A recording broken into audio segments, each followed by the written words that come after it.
Welcome to another episode of Threads of Enlightenment. As usual, it is my honor to welcome our guests, and I know that they're coming with a couple of things that I deem very expensive. Time. What a precious commodity. Understanding the value of it, most of us do not, but those that do cherish it and are such a manager of it. What you do with your 24 hours is all up to you. It will dictate where you are and how you live. The other is the journey. The journey houses much information, pain, beauty, triumph, all of those beautiful things and painful things that made Laura who she is today. And so we are honored that she's here to allow us to taste both of them and enjoy and learn from her while she's here with us at Threads of Enlightenment. Laura, thank you so much for coming to Threads. Thank you so much for having me. It's an honor to be here. Thank you for coming. Tell the folks how you serve mankind, because I've been trying to educate them about the life of a servant and how beautiful it is. Tell them, how do you serve? I am an activist and I'm a coach, and I bridge systems thinking with self-work to help changemakers deepen their impact and live their most meaningful life. So all of my work is really centered around this question of how do we move from the world as it is to the world as it could be? And what are the kind of seeds that we need to plant in us as change makers, in our bodies, in our lives, in our communities, in our leadership styles, to really help foster a more just and a more regenerative world? That is excellent. I love that. Our custom here at Threads of Enlightenment is to go back. We like to go back to the starting point, if you will. It is the first space that we reside for a period of time, and we call that space family. Now, we have two individuals that are traumatized, and they are seeing the world from whatever point of view they have been programmed to. And they are now going to just deposit some information into you and I, data, if you will. And that data, we used it to see the world through. What was your family like when introduce us to your family unit, and how was that? You know, my mother had a big influence on the work that I do now. My mother was a coach. She ran one of very early life coach training schools in Australia. And so I grew up surrounded by personal development. And that had a profound influence on the way that I see the world, because it taught me at a very young age that I have agency. It taught me the beauty of going within. And these were tools that I needed later on in life, that I perhaps didn't realize at the time, and that I also came to also have some kind of challenge with and have to grapple with. But going back, I think there's no doubt at all that the world or the family that I grew up in shaped who I am today, as it shapes every single one of us. I know, it's beauty, and I tell people that's the space by which we govern our life, all the way sometimes to many of us in our 20s and 30s, that we then began to break out and began to question things that and ways by which we have been processing our thoughts and so forth. So your mom exposed you to one of the personal development, as you said, and that was a great place to have a start. As you were in that space, and you, of course, you're hearing conversations with mom and others that are around. What was Laura, that little girl, what was she drinking up? And how did she perceive the world from all of that information and data that she had access to at such a young age? As a child, I had no real interest in it. It wasn't my thing. Yeah. Every time we got in the car, she would play, whether it was somebody from Wayne Dyer or Dennis Waitley or, Deepak Chopra or Ram Dass, whoever it may be. Yeah. I had to listen to it, but I wasn't able to really enjoy it at that age, as you can probably imagine. But I think, these teachings had a wonderful influence on me in the way that they taught me that there is something deeper within myself that I can access and that I can seek, that there is a world outside of what I can see. I did, as I grew older, I came to have some issues with the way in which some of these teachings are presented. That I think sometimes they don't always account for also what are very real realities of the world, of capitalism, of racism, of patriarchy. and how we start to navigate these real realities. So my work and my interest really is in bridging the two, because it had a profound influence. It still is the foundation of so much of my work today and so much of my personal practice. Mhm. And yet, I think it's also not the whole picture. Yeah. So, what part of your upbringing that gave you this activist part, if you will? How young were you when you started witnessing that uh, aspect of your belief system, that you began to look at it and say, "Yeah, this is something here," even as a young girl? What age did you think you noticed that? That's a good question, actually.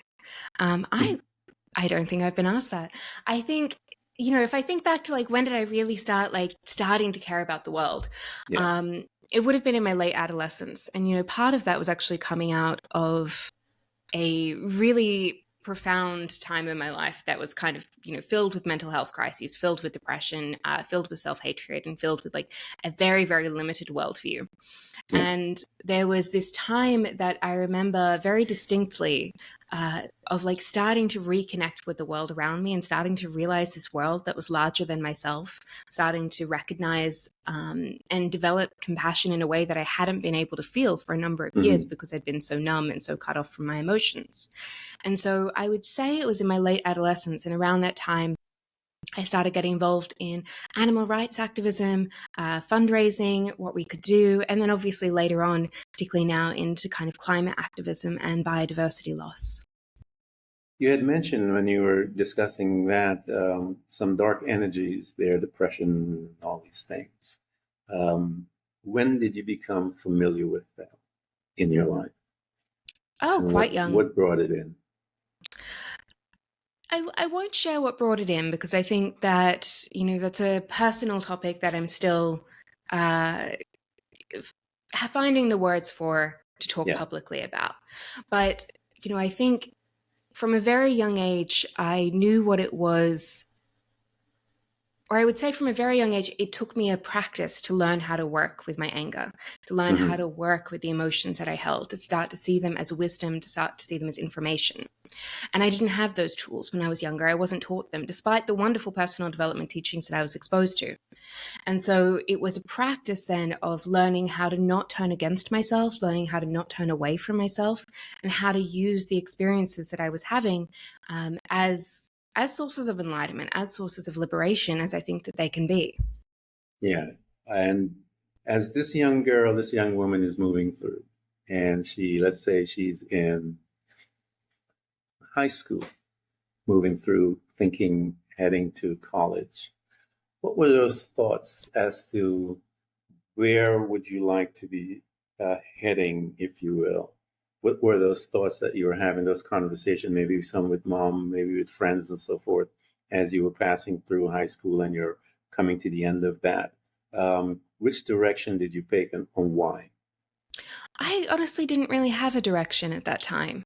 I think that's part of the beauty of my life and where it's led me to today, because unlike there is a very traditional narrative in our culture, right? That once you finish Yeah. school, you're supposed to go to university, you're supposed to get the right job, you're supposed to find the right person, settle down, step by step by step. Yeah. And The I never had program. that. Yeah, Yeah. it is programming. And Yeah. at that time in my life, I didn't have that capacity within me to be doing that. I also was like deeply rebellious against that because I knew that wasn't what I wanted. And Hmm. so, I didn't finish high school. I didn't go to university. Yeah. I discovered I was queer, and grappled with that identity within myself. And so the path that I was taking at that time was not a normal path. It was a path that was kind of stagnant, that didn't really know where I was going, but that ultimately I think gave me a huge amount of wisdom and a huge amount of opportunity to pursue things like what I do now that I couldn't see at the time. And being there, not sure as to the direction to take. What direction did you take? I mean, I think, if the greatest thing I did as in my early life, Yeah. and I would say probably from my early 20s, is start to travel. And traveling became a portal to spirit, to wonder, to awe for me. It Yes. taught me the many different ways to be human. It taught me different ways to be alive in this world. Hmm. It showed me things that sparked emotions in me that, again, I had been shut off from a very long amount of time. And so the path that I took was one of wandering, one of adventure, one of really just trying to be open to what was trying to emerge through me. And there were, of course, times where I detoured from that and, kind of take a stable job and try to figure out what I'm supposed to do. Yeah. But for the most part, I've always been somebody who's been a bit called to explore. And that was part of my early life. That's beautiful. Traveling to me is expands one perception. You also expand your heart to new culture, new people, new belief systems, and all of those things. And you can have a conversation with a person in 2 seconds. You'll know if they've been a traveler or not, based on what they're saying. And it's really fascinating when you have a conversation with a traveler, the excitement that comes from that conversation, because it is it's just exciting to get out there and learn and open oneself to the adventure, as you stated. And then, we still have that programming, as I mentioned before, where, from whatever society and everyone tells us that, that's all good and stuff, but you got to get back in, quote unquote, the regular world. So you have to get out of all this fantasy and get back into the regular world. So, quote unquote, Laura, when you got back into the regular world, what what did it do to you? Because having this exposure and then coming back to this uh, lifestyle that constrains one, how did you manage yourself there? Oh my gosh, it was horrendously painful. And I did this on and off for years. I was Yeah. incredibly fortunate to travel the amount that I have and to live in the amount of places that I've lived. And ultimately, a lot of the times, and I will say that there's two experiences here. There's the times that I was returning and feeling the need to settle and like do things that maybe I Hmm. didn't really want to do, that Yeah. felt very trapping. And that for me was always this sign of like, okay, well, this doesn't work for you. This does not serve you. This does not bring you alive. This doesn't help you help the world in any sense. Yeah. But there were also times that I think that there was a settling or a returning or a stillness that was painful but necessary Hmm. for me to learn the gifts that being present and that being still could bring, Yeah. that I couldn't experience when I was always on the move either. So there's that both end, I think, of there were times that it was beneficial and that it taught me things and was what I needed, even though it was painful. And there were Hmm. times that it was very much part of my compass of recognizing this is not how I want to live my life, and this is not what I want for the world either. Yeah. An adventurous spirit, especially when you're traveling, opens you up to spiritual adventures as well. Talk to me about some of those spiritual awakenings that you have, because life is usually several a series of awakening, and then one day you are at a junction, as they say, that crossroad. But usually we have glimpse of it here and there.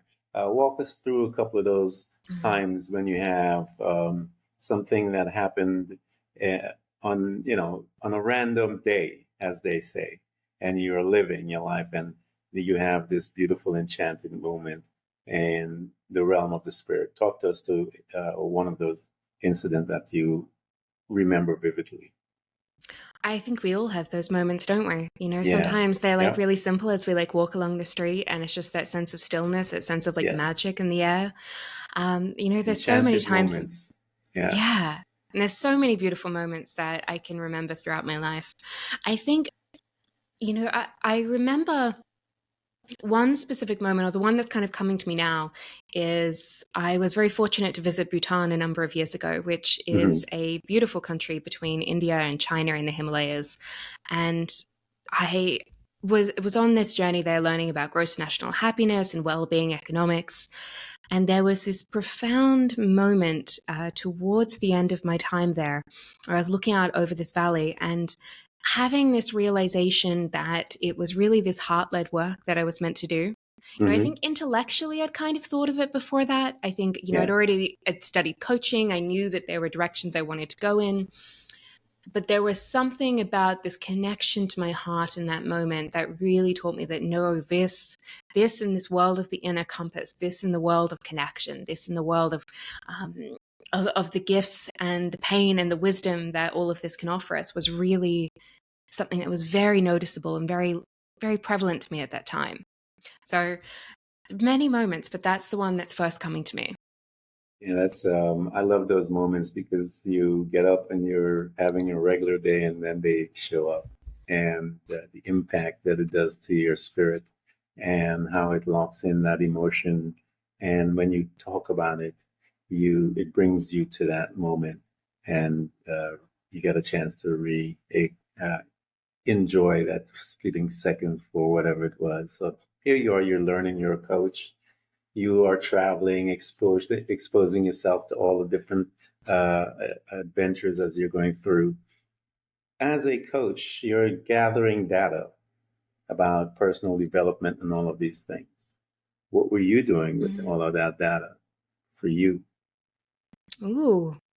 I think I was asking this question of what does it mean to live a good life? And then what does it mean to live a good life in the context of the crises that we face in the world? Yeah. Right. So often we ask that question of what does it mean to be a good life? And we start to talk about things like, oh, well, it's about like, I can manifest my dream life and I can have everything that I want. And, when we're living through the climate crisis and we're, seeing extinction at a scale that we haven't seen in throughout, much of history or much of at least human history, um, that question takes a different form. Mm-hmm. What does it mean to live a good life in the context of the world? What does it mean to serve? What does it mean to use our lives in service to something greater than ourselves? How do we start to connect to the Yeah. natural world and start to see ourselves as part of the natural world and not separate? So the data that I was collecting at that time, which was really around, healing my own wounds, Mm-hmm. and learning the journey that I was supposed to go on and learning how to cultivate an inner compass and learning how to steward my own power and learning how to recognize, as you call it, programming. But, the way I kind of call it is like internalized capitalism, the internalized Yeah. messages of culture, all of the stories of culture that play in us, as us, and through us. That was work that was germinating me that allowed me to kind of move into what I do today.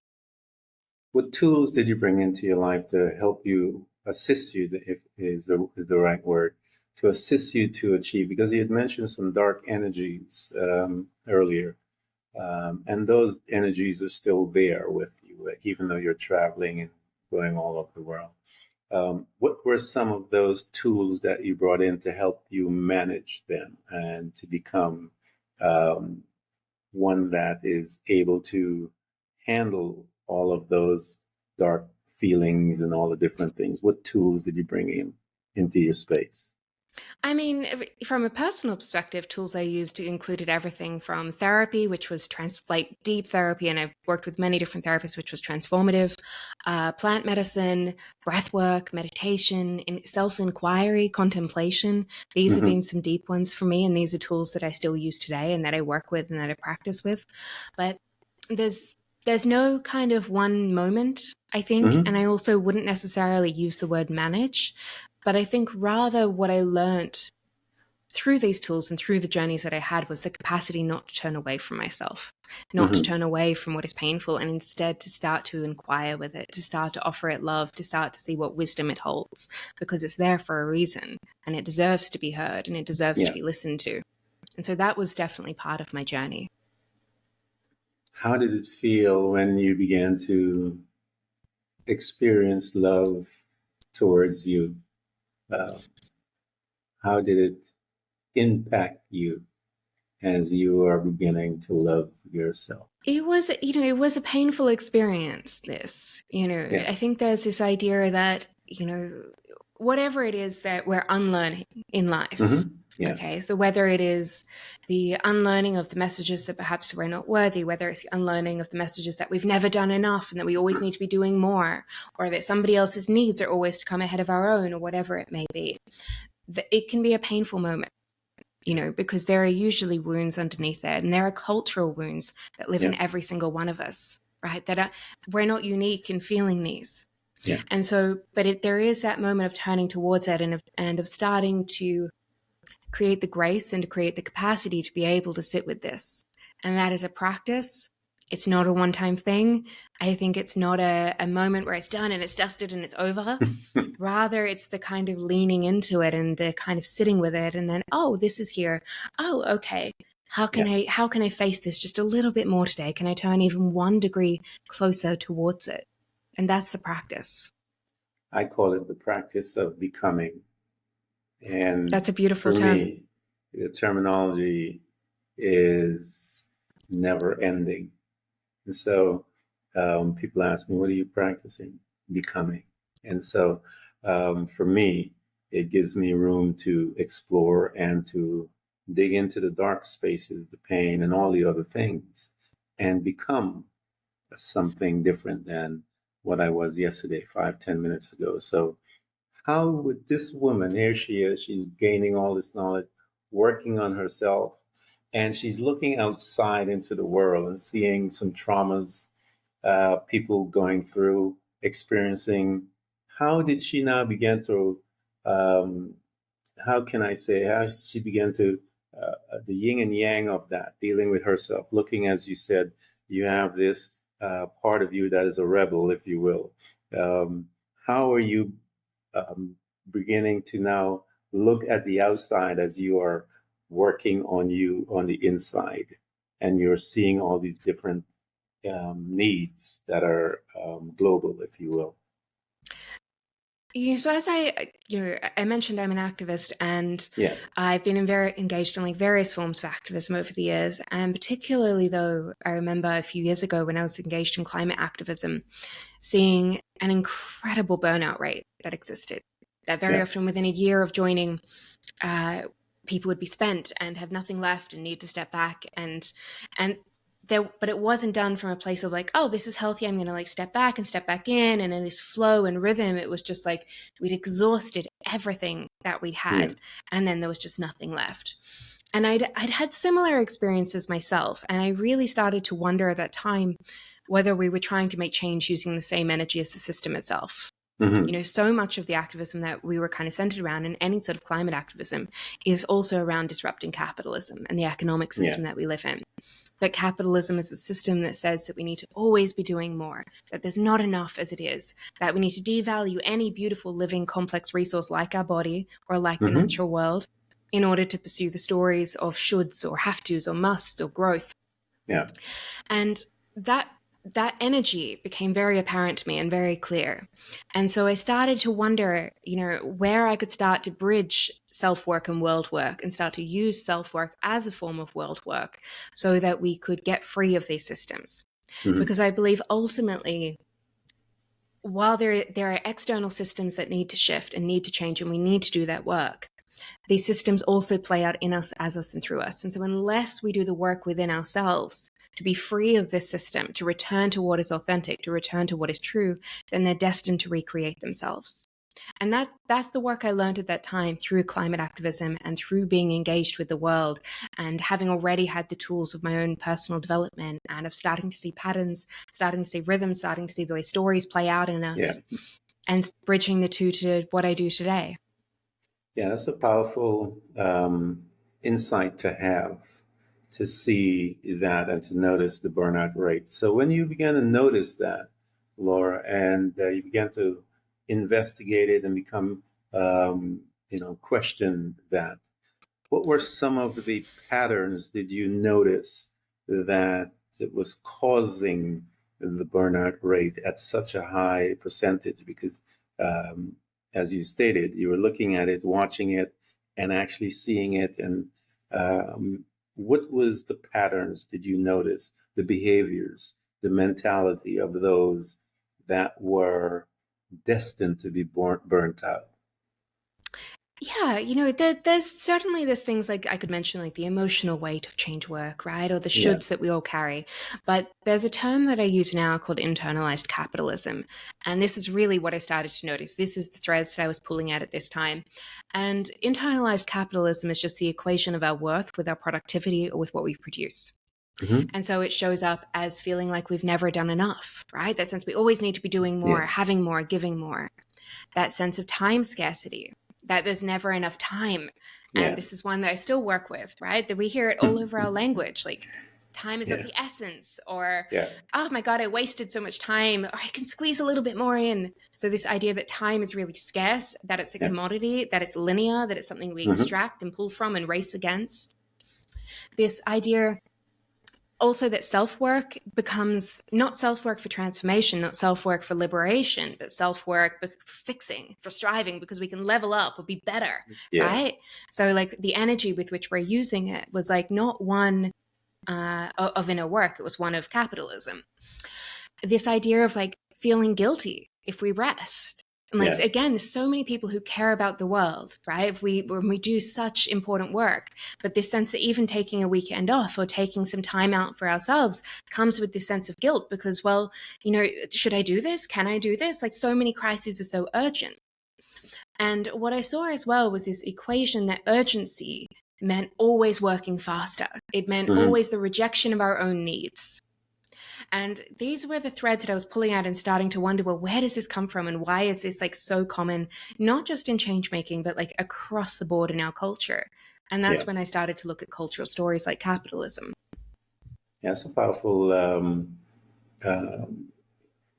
system, capitalism, when it comes because of how, as you're describing it, how overpowering, how widespread it is, that it robs us of everything and steals it. And the fact that that's why I asked that question, the burnout, because it seems to me when someone starts heading into the burnout arena, is they lack boundaries, that they're not allowing themselves to make boundaries, as you said, the pressure of time to take 5, 10 minutes away from doing something or going on a vacation because the world is melting. You know what I'm saying? So it's that lack of boundaries that I've noticed from many different, because I came out of the corporate world, if you will, and I cannot tell you the amount of people that I've seen burn out, physicians, brilliant guys and girls, and some of those that were in the corporate side and all these different things, just absolutely spent and walk away from their profession that they love for years before they even come back in. I was one of them.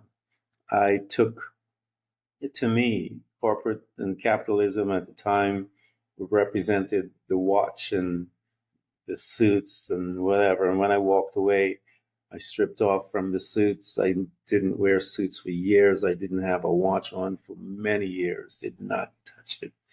Didn't want it near me because it it would remind me of restriction of time.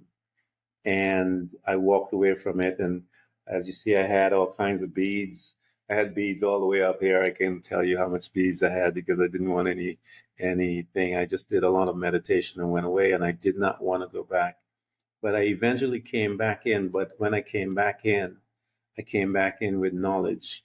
I came back in with boundaries, the ability. I came in for a season, and then I knew it was time for me to create a different space that I wanted to do. That's why I went straight to that question, because for people with all of that passion and yet not have don't have any boundaries, it's painful. And to see how you're talking about it and see the pain in your eyes as you were describing what these folks were going through is something else. So here you are, as you began to put it together. How did you begin to develop your system, if you will, whereby you can guide folks from those type of mentality, those type behaviors? Uh, how did you begin to put that together so that you can make them aware of those pitfalls? Mm. So I think, you know, we're narrative driven creatures, right? Yeah. You talked earlier about the programming that we see that we're all kind of taught. And I, you know, tend to refer to stories that we're all taught. And these stories shape our lives because we Yeah. don't realize that a lot of the time they are just stories. And so the work that I was doing was really about analyzing, hey, what is the story of capitalism? What is the story of patriarchy, right? What would it Hmm. mean when we live in a culture that considers these structures to be normal, that is built on these structures, how might we unconsciously internalize these messages? And if we were to unconsciously internalize them, how would they show up? Right? Yeah. Lack of boundaries is a great example. Like, that is one big thing, particularly for women. But Yeah. again, we have to look at a culture that has said, well, your needs are always second, right? That Hmm. actually patriarchy is a system that is built on shame. And it's famous for Yeah. leveraging shame for power, right? So how are we starting to internalize that against ourselves if we lived in that system? How might perfectionism have a Yeah. role in that? How might imposter syndrome play into this? And so my work was in bridging these stories and in starting to highlight the stories to people, to start to ask people to have deep inquiry about how they may show up in them. And that is part of the work of getting free. I Hmm. think that is the foundational piece. Like, seeing the story gives us the capacity to choose our participation in it. It gives us Yeah. the capacity to write something new. Yeah. And from there, we need to return to an inner compass. From there, we return to the body. From there, we return to what matters. From there, we inquire what actually gives us meaning in our lives. Yeah. But it's not until we've done this foundational work of really starting to see, actually, this story isn't true. And this story is actually, deeply harming the world and deeply harming my life. Yeah. What if I chose to divest from it? So there's a process in there, but that first bit of storytelling is really the foundation, I believe. Yeah, it's the powerful retelling because you have to now reprogram or retell the story to yourself, and so you can disconnect from that because I'm very familiar with the corporate um, propaganda, if you will, and how it guides everything. And I love the fact that you mention all of them. I mean, you have so many serious stuff that we deal with, especially you guys as women, and now men, we are all dealing with all these different things that society has said this is how you ought to perform. And if we're not there, the guilt, all of those different things, the shame that comes, these are powerful uh, energies that can destroy people, and it does.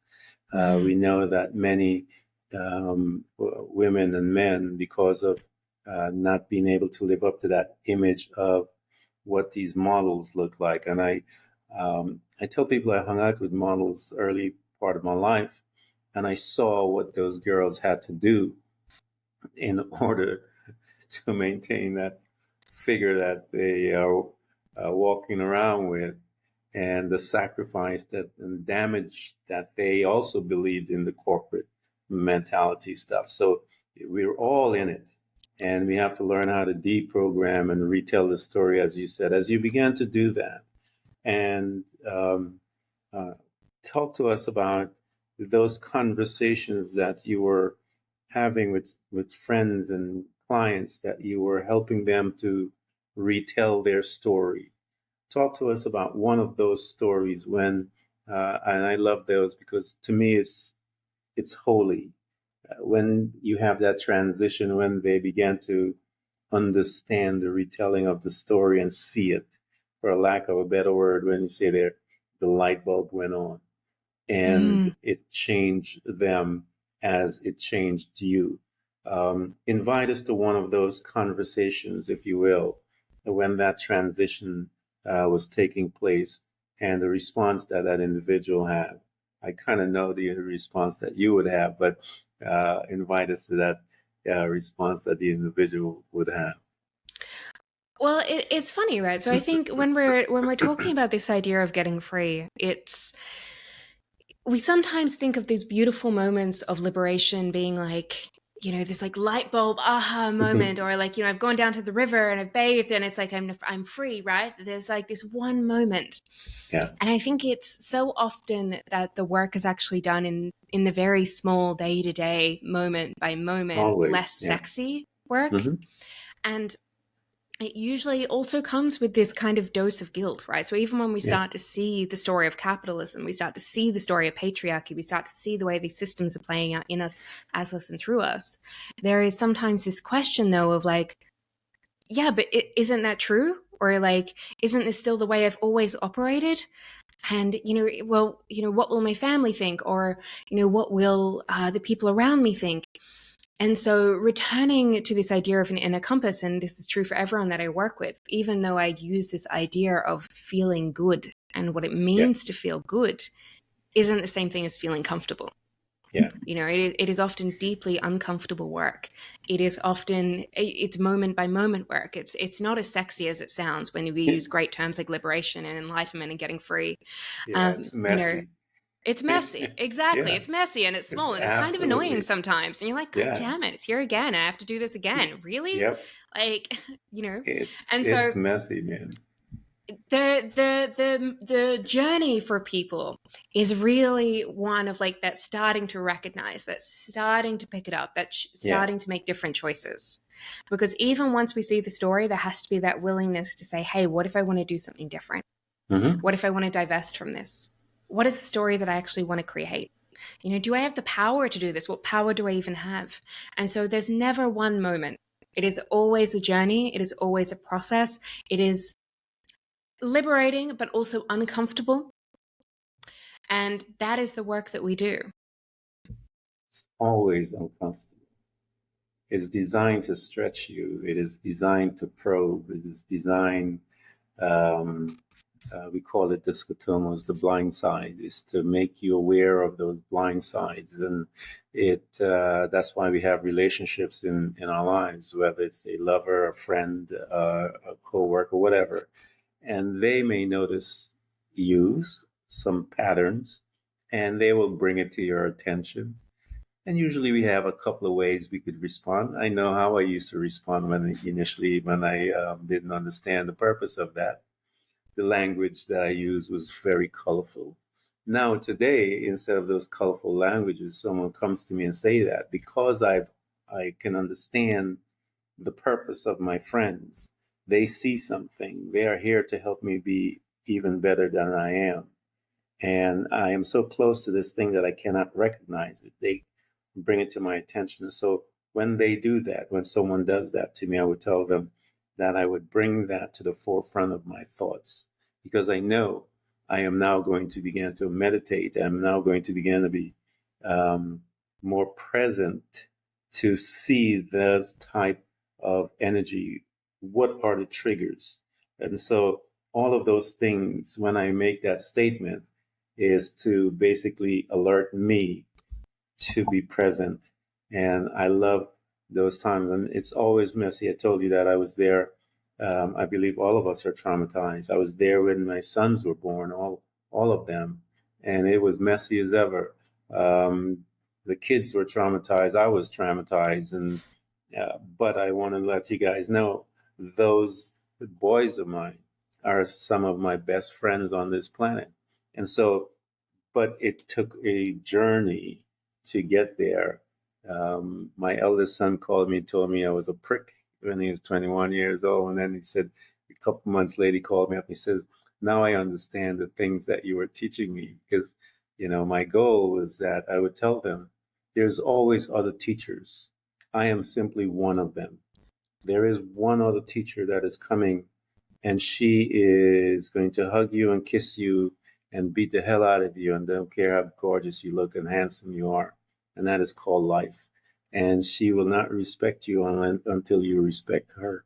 And so I told him, I said, you're going to learn from me or you're going to learn from her, but she will teach you. So here you are, you're developing your system. You are recognizing all of these things and you're able to um, combine the personal development and the exterior stuff as to what's happening in society. As you're doing those things, where do you see yourself now when you're looking into your future, into your the steps ahead? What is it that is pulling you in, and what direction and why you think it's pulling you there? My work is deeply informed by the realities and the urgencies of the climate crisis, Yeah. and the struggles that we face today. That is one of the foundational drivers of my life and all of the work that I do. And you mentioned that we live in a traumatized world, and I very much agree, because everything we face today is a result, I think, of deep-seated trauma. That Hmm. we have such deep cultural wounds that we have been unable and unwilling and unskillful with facing.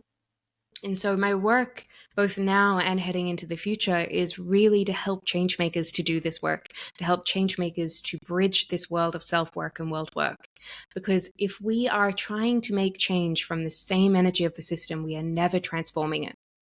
And so to create a deeper change, to create this idea of moving to the world as it could be, to really allow ourselves to have the impact that we want to have, we need to be able to ground this work in our bodies. We need to be able to ground this work into our lives, into our relationships. I believe firmly that impact always follows meaning. And Hmm. so for me, it is about how do we craft our most meaningful response? How do we actually challenge our participation in the systems that cause harm in the world? How do we have grace with ourselves while we do this? Because we're all in this world at the same time. We're all Yeah. living, we're all facing many challenges. And how do we use our lives to connect with something greater than ourselves and to return, I think, our shared humanity to that as being in alignment with the natural world, as seeing ourselves as part of it and not separate from it. So that is my work now. It is really about empowering change makers to do this and hopefully shifting this world to a slightly better place. That is an honorable job, as they say, an honorable position to be, because when you're working with the change makers and bringing them, and I believe what it is we all have to bring ourselves in a state of honesty and respect and recognize that the home that we call Earth is in need. And unless we are honest with each other, I don't think we will make it. We need to be honest with the fact that she is in pain. We need to be, in fact, that there are things that we can do to assist that. But again, it is going to be a deep seated honesty amongst even politicians, the ones that are making policies that will be able to assist with it. We looked at the situation with COVID, and what a perfect example. COVID came, all the craziness starts. The capitalism had a rest. What happened to nature? Began to It was heal. beautiful. Began to heal. I mean, all of it began to heal. And so when capitalism was at bay for a while, uh, recovery began. Things began to happen naturally. And so, as you stated earlier, and as I mentioned, it's honesty. It's a deep honesty that we need to have and recognize each other. There's I tell people there's these things in on this earth. You have the independence where we all have to go through our journey, our own thing. But there's a greater thing once we have gone through that journey. There's interdependence, where now we are going to look together to do something greater than this independence. And so but I believe that thread has to be honesty. We have to be honest with what we're doing. And so I, my heart goes out to you because I know the arena that you're in and the need. You have to educate them from the inside out, and because that's the only way one can become honest. Because as we deal with the inside, we have to answer those questions honestly in order to heal. And when we do that, we will heal. So you have a wonderful task, and I believe that you're more than enough for it. You had that streak from when you were a young girl, so you're more than enough, and you'll be present. So I want you to talk to the audience. Tell them some of your, I don't want to say that word burden, but your passion when it comes to the environment and so forth, and what is that call that you are uh, that bullhorn that you have, that you want to speak to them and to help them to begin to look at themselves and see how they can step out from beyond self and now get into the interdependent working together as a team, as and family, if you will, while we're here on this planet. Yeah, I would say, we live at a time that calls for radical reimagination of No kidding. everything. Yeah. Like, Yeah. and it is so easy to think that this is up to the politicians or the activists or the economists or whoever. It's And everybody. it's exactly, it is Yeah. up to each and every single one of Everyone. us. And each and every single one of us, in whatever job that we're in whatever industry that we're in whatever part of life that we're in, to really ask, is this meaningful? Is this honest? Is this true? Like, is this doing good in the world? And to use our imagination, to cultivate our imagination, to reimagine it. So that is my bullhorn in this moment. Like, Yeah. we do not spend your life afraid. Do not wait for courage. Do not wait for someone else. Use this time to reimagine your community, to reimagine your life, and plant the seeds of reimagining everything, because that is what we need. There is no time for anything else. Yeah, I absolutely believe, and I believe that is one of the reasons why COVID came into the space, was so that we can begin to become. We looked at the system and we said, most of us said, no, I want nothing to do with that.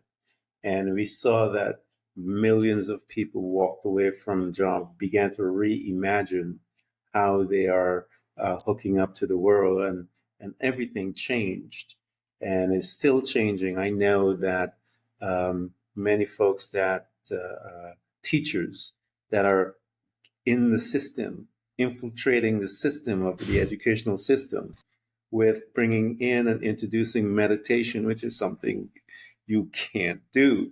But how they're doing it, it's absolutely brilliant.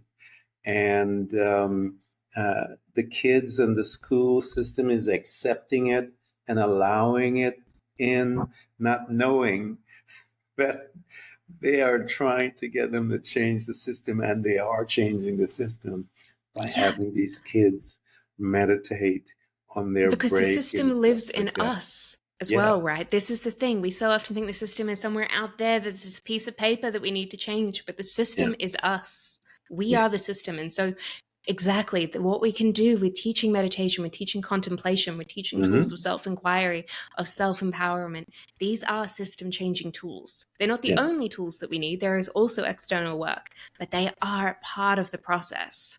So I yeah. love that. We are on a journey of great disruption in this world right now, and how we choose to use that is, I think, a wonderful possibility that lies before us. Yeah, we're becoming, Lauren. And Mm. so I interview so many people that are infiltrating so many different systems. I cannot even tell you, because we have some conversation as to some of those things and the impact corporations. I know multimillionaire guys that are changing stuff, redefining their companies, and bringing their employees on events to dig deep, find out about them.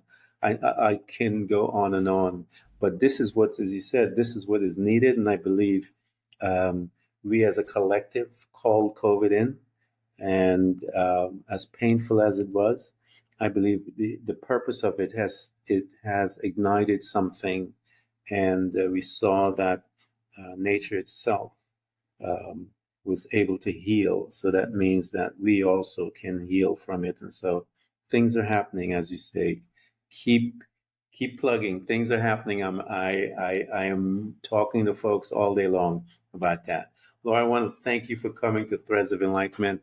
I I'm honored that you were able to share your story. I know that you had some apprehension, but you walked with us and guided us, and it was a beautiful, powerful conversation. I want to thank you so much for coming to Threads. Thank you very much for having me. It was an honor to be here. It was a blast. I totally loved it. Thank you so much.